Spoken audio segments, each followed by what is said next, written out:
Hello students. So last time we have seen in example 2 how we can show that the given relation is equivalence relation showing reflexive, symmetric and transitive relation. More examples we will see. Example 3, let L be the set of all lines in a plane and R be the relation in L defined as R equals L1 comma L2 such that L1 is perpendicular to L2. This is the relation given. And what we want to show here, we want to show that R is symmetric but neither reflexive nor transitive. This we want to show.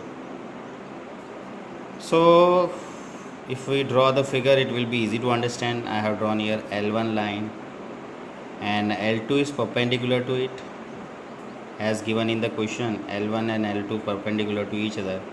So line L1 and L2 is perpendicular to it. One more line I have drawn perpendicular to L2 is L3. So here L1 perpendicular L2. If we take the question L1 perpendicular L2, L1 perpendicular L2, that implies L2 is perpendicular to L1, we can write. For L1 perpendicular to L2, according to question, we can write L1, L2 belongs to R. Yes? Implies if L2 perpendicular L1 is also true, we can write L2, L1 belongs to R.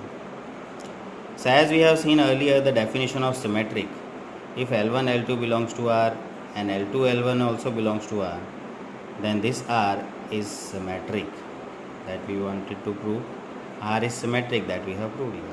And we can see the figure also. L1 is perpendicular to L2 and L2 is also perpendicular to L1. So what we can say, R is symmetric. This relation is symmetric. Now next we want to see that this is reflexive or not. For reflection, you know that only one line we will take. As a line L1 cannot be perpendicular to itself because the relation is there. If I take L1, L1, what that means? L1 perpendicular L1.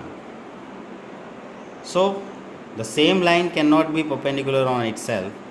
So L1, L1 does not belongs to R. It is not coming in the given relation. If this is happening, what we can say that R is not reflexive because L1, L1 not perpendicular to each other. Never be perpendicular to each other. So it is not reflexive. That the next we wanted to prove, neither reflexive. Now we will see about transitive. So L1 perpendicular L2 is given in the question, and if we take L2 perpendicular to L3 like in the figure, see L1 perpendicular L2 and L2 perpendicular on L3, then L1 can never be perpendicular to L3. See, L1 and L3, they are perpendicular? No, it never. In fact, it will be parallel. See, in fact, L1 parallel L2. Sorry, L3. Here it will come. I will make correct here in figure. L1, L2 belongs to R because L1 and L2 are perpendicular. L2, L3 belongs to R, right? L2 and L3 also belongs to R because L2 and L3 perpendicular. What about L1, L3? L1, L3 not perpendicular, so we can write here not belongs to R because L1, L3 not perpendicular, they are parallel. So R is not transitive. This is the third one also true. Thank you.